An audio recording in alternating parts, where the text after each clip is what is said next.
So last time I talked about itches. Yeah, yeah. I want to talk about another body thing because with me it just keeps coming back to the body, which I think is my body is doing such strange things, which I think is a result of being disassociated from it Yeah. for close to 60 years, and then all of a sudden it has permission Yeah. to Yeah. express itself, and so it's doing it in ways that are really surprising Yeah. to me. And Yeah. it's nice. I'm enjoying learning that, the lesson that I'm not in control in that sense. Yeah. Yeah. Um, but about 2 years ago, just experimenting with things, I tried a variant of TM.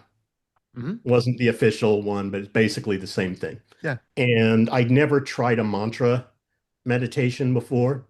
And almost instantly, I started getting really intense kriyas. Mm. For anyone who doesn't know that term, it's, my body would spasm Yeah. and jerk. I don't know very much about Kundalini, but it didn't seem to be, at least classically, that because it wasn't in the spine at all. Mm. Mm. Yeah. But it was like mostly shoulders and Yeah. arms flailing out, head jerking side to side, and Going. Yeah. also Yeah. just spasms of laughter, Yeah. um, Yeah. that what I identify with didn't find anything funny, but Yeah. the Yeah. body somebody found something funny. Um, Completely. right. Yeah. So what I discovered is that I only stayed with the TM thing for a few weeks, but as soon as I guess opened that door to the body, the kriyas just followed me to Yeah. every other kind of meditation that I did, including ones I'd done for years without experiencing that. Um, and then what I eventually came to understand is the more like one pointed I get, like the more concentrated, the more they act up. Mm. That's Yeah. when the more sort of open I am, the less Yeah. they do. And the main practice I have is just open body awareness. Yeah. And the Kriyas kind of come and go, but they're not there the whole time. Recently, I decided to try the Moo Koan. Mhm. And I'm just attracted to that for some reason.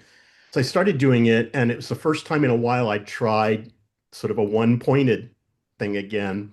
And the Kriyas have just come back with a vengeance, to the point that it can be, I can sit for an hour and it's one huge jerk a second, like the Yeah. whole Yeah. time.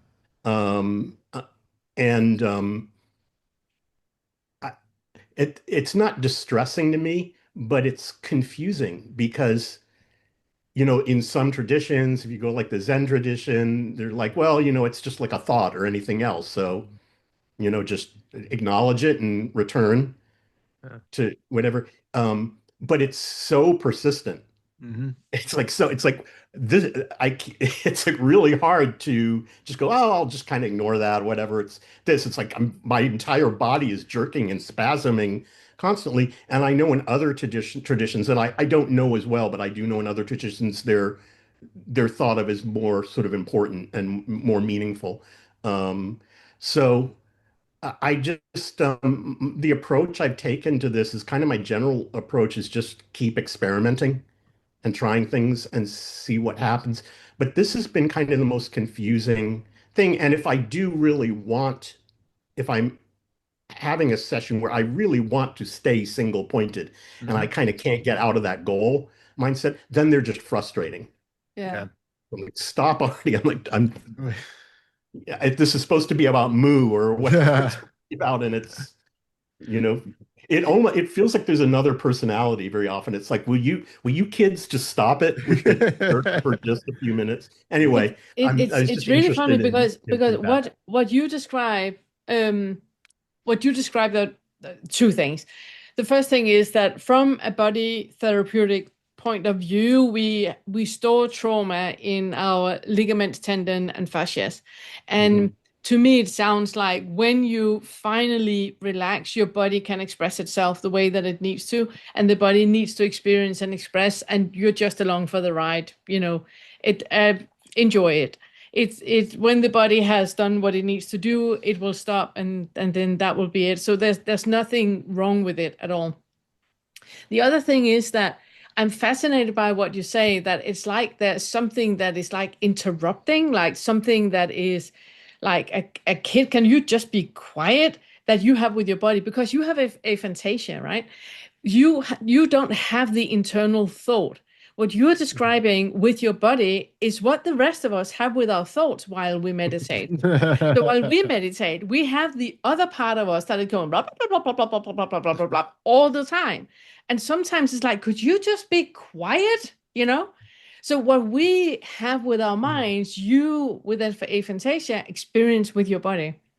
So the solution for you is the same as I would say to anybody who's trying to meditate that have that inner voice that keeps interrupting and reminding about shopping and Christmas gifts and did you turn off and all of that.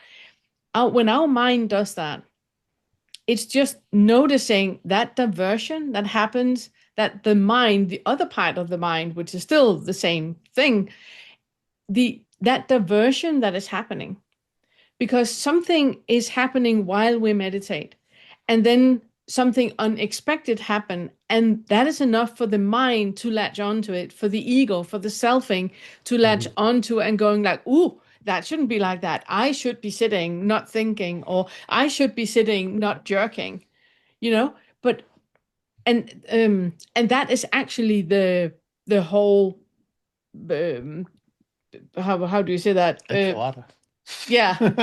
Yeah, yeah, the whole deal of it, no matter if you have aphantasia or not. And I would say also, it's funny you brought it up. I actually was in a one-to-one with somebody yesterday, and I was doing a little guided meditation with them, and they were having a very similar kind of thing. And what I have found is useful for it because like Pernilla was saying, it's not really something that's a problem to get rid of. I see it more as an opportunity. And so what I would suggest, it's one thing when the mind says, okay, today I'm going to practice mu and sit with that. Well, okay, but maybe you have, better things to do in this meditation session than what the mind thought was going to be the best option. So to that extent, what I like to do when you're feeling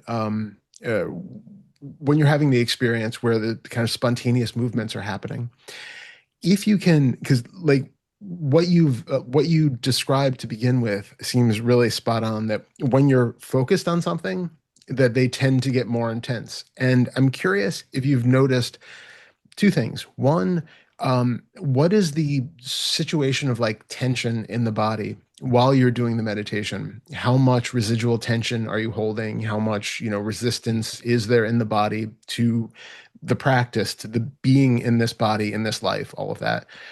And then the second question is, have you tried actually taking the point of, instead of the object of your meditation being the breath or the mantra or whatever else, make it the central point of the sensation where that jerk or twitch seems to be originating from?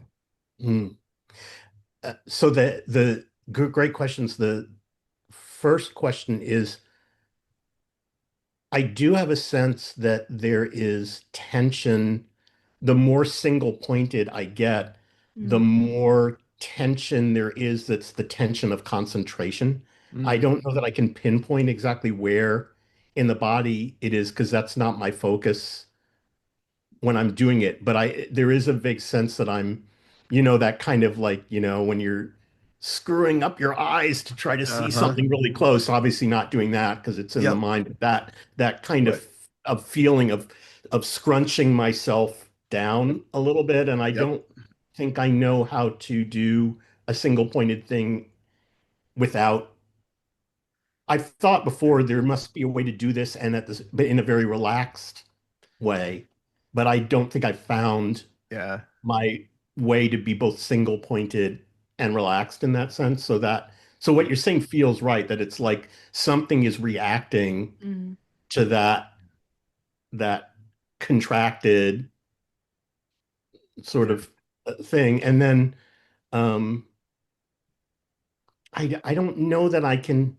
They're so quick. They're so Mm. quick that where they're coming from in the body, aside from the specific part that jerks, if Yeah. there's that's why the I'm kind of jealous in a sense of like the Kundalini people because they seem to always know like, oh, it's coming up through my spine. And if there's like a central hub of where all this energy is coming from, but if my shoulder suddenly jerks versus like my head does that, it feels like two different things. Like if there were demons inside me, like there'd be the shoulder Yeah. demon and the head demon or something. Um, I I find myself, I mean, this is all stories, I know, but I find myself going back and forth between feeling like this is kind of a restatement of what I said earlier, feeling like the kriyas are, like you said, they're just like thoughts. Yeah. Um, but at other times feeling like, no, they're actually the awakened part of me. Mhm. I'm it's easy to feel that when there's like laughter and stuff like that. Yeah. It's like, oh, something within me that I'm not identifying with is having a great time Yeah. Yeah. and is free in a way that I'm not anyway.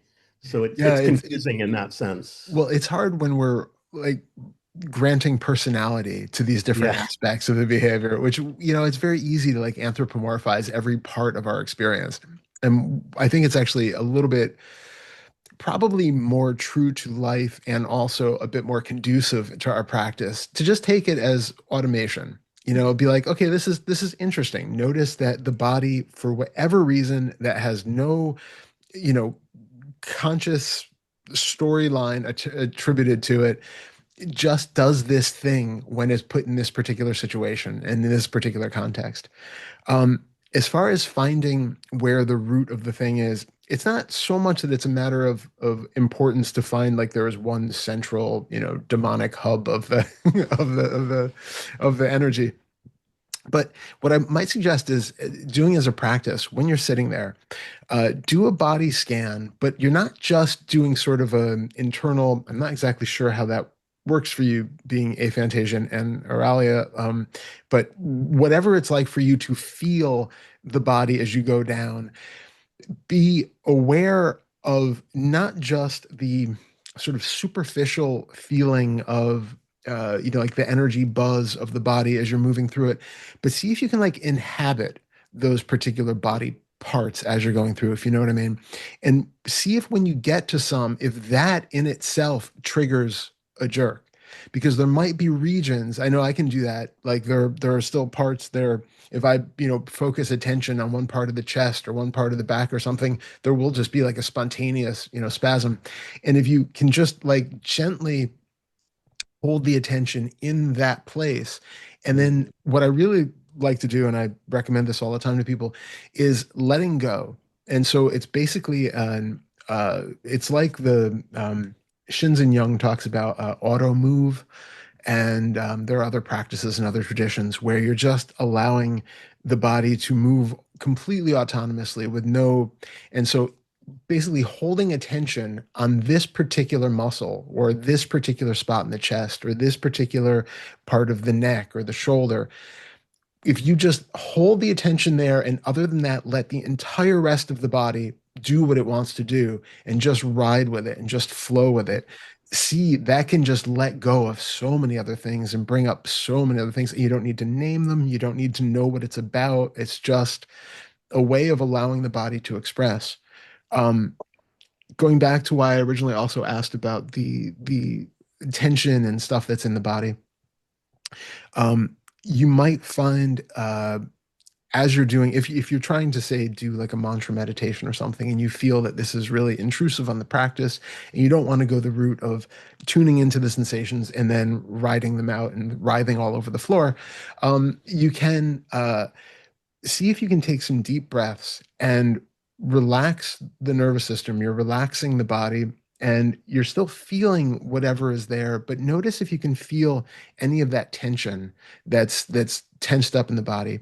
Because like you said, even though, you're not squinting to see something in front of you, we do often exhibit those same muscular contractions when we're focusing on anything, be it external or internal.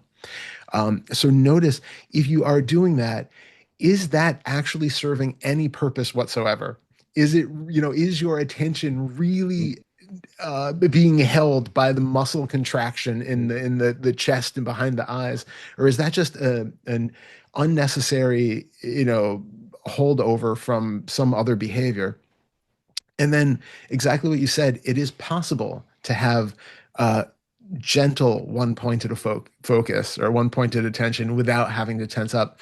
And it's really a practice where you find your point of focus, whether it's a mantra or whatever else, and notice that tension that you're holding in the body that seems to be holding me on this thing. And then basically you're questioning without words, is this really necessary? So you hold your attention on the sound of the mantra, take a deep breath, and intentionally let those muscles relax. Intentionally relax the face, intentionally relax the jaw, intentionally relax all those things which seem to be propping you up, and holding your attention on that. And notice that you can still hear the sound of the mantra. You can still repeat the sound of the mantra without any of those other unnecessary tensions being there. And then you can start to actually have that, like you talked about, the wide open body practice, that can even still be there with focused attention on one thing. You can be in a state of utter relaxation and still single pointed concentration. Just takes practice. That's great. Thank you both. Yeah. Yeah, you're welcome. And feel better too. Thank you Yeah, so thank much. you, Thank you thank so you. much. It's so lovely seeing you. Yeah, Yeah. I just want to emphasize, I love everything you said, but I don't know if I said it clearly enough, but just want to emphasize that when we have those twitches in the body, it's impossible to find out what it's about because in our bodily development that we have had, for example, attention in the hips can be anywhere from when you started to turn from back to stomach and stomach to back, or when you started to pull yourself up to crawl, or when you started to be able to walk, or when you started to be able to jump. At any of those times, if anything happened, it could be a sound that startled you. It could be, you fell over and hit yourself, or it could be like anything. Attention would have happened in your body in that area that you were developing at that point. And that is what is being released now when you have calm in you in the way that Todd just described. So for you to know why your hip, it's impossible. It's absolutely impossible. The body just needs to be allowed to experience and express, like what you said with the auto movement. It's basically that ugly dance, dance ugly in your living room and allow the body to move the way that it needs to move and twitch the way that it needs to twitch. And then, see where that takes you. Yeah, so just let go of trying to Exactly. understand or Trying to tell understand, stories you about. can't. Yeah. Yeah, we can't. We're not that smart. Yeah. we don't have access No, to we don't all have the access to the information. information. Yeah, so we're working with the deck is stacked against us. Yeah. There's no way to access that information that is long lost to the ages. Yeah. So good Great. seeing you, Marcus. Thank you so Good to see much. you, Happy Jeff. holidays. Happy Happy New holidays. Year. Happy holidays. Seeing you. Bye. We have created a course of our first Fetter material. This course will walk you step by step through all of the ways in which identification is created and selfing happens. If you've been struggling to see through the self-structure or have that first awakening shift, this course contains hundreds of tools to help you discover the selfing mechanisms when they're happening, and then see through the illusion of identification that are created.